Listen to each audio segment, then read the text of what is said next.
talk a lot about like a lot of people think about like financial freedom is like the ultimate goal, right? I talk a lot about like building a financial foundation, and that's kind Hmm. of like your buffer, right? Is like you have maybe you have some cash flow coming in, but you always have that like nest egg or that Hmm. emergency fund that if things really got soft, soft in the market or whatever, you can at least tap into that before having to do something drastic, right? Right. So I think that's super important. And yeah, nobody we all would have made different decisions if we could go back and not invest in some certain deals in 2021 and all of that stuff. So I guess timeline wise, where are we for you, right? Like what so single family, when did you start? I guess when did that first one happen?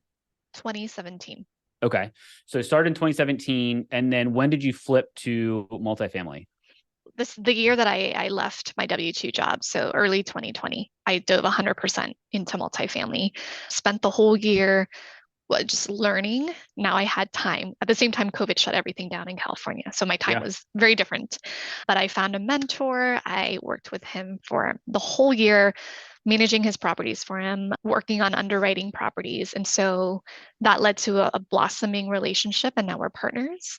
And then the company that we currently manage today, Vertical Street, was born in late 2020. Got it. Yeah, our timelines are very similar. I quit my very stable ish job in January 2020, not knowing what was going to happen Yeah. a few months later. But it was to your so my other business is recruiting. So, nobody was hiring in 2020. So the recruiting industry just went to almost zero.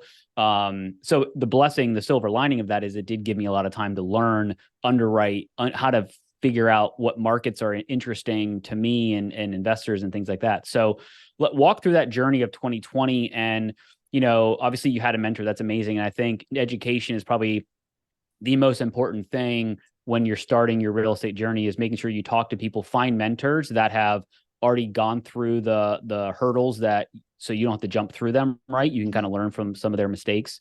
So how did you kind of start that multifamily journey? Because it is different underwriting a 100-unit apartment complex versus a single family house, right? There's a lot more that goes into it.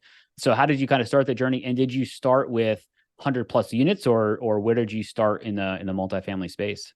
Yeah, so 100% agree that learn from other people's mistakes. And so find a mentor who can help you shave down that extra time and money spent if you were to try to do this on your own or, Yeah. what have you. And so I got firsthand experience and I jumped right into property management and asset management just by helping him manage his properties. He was still working full time.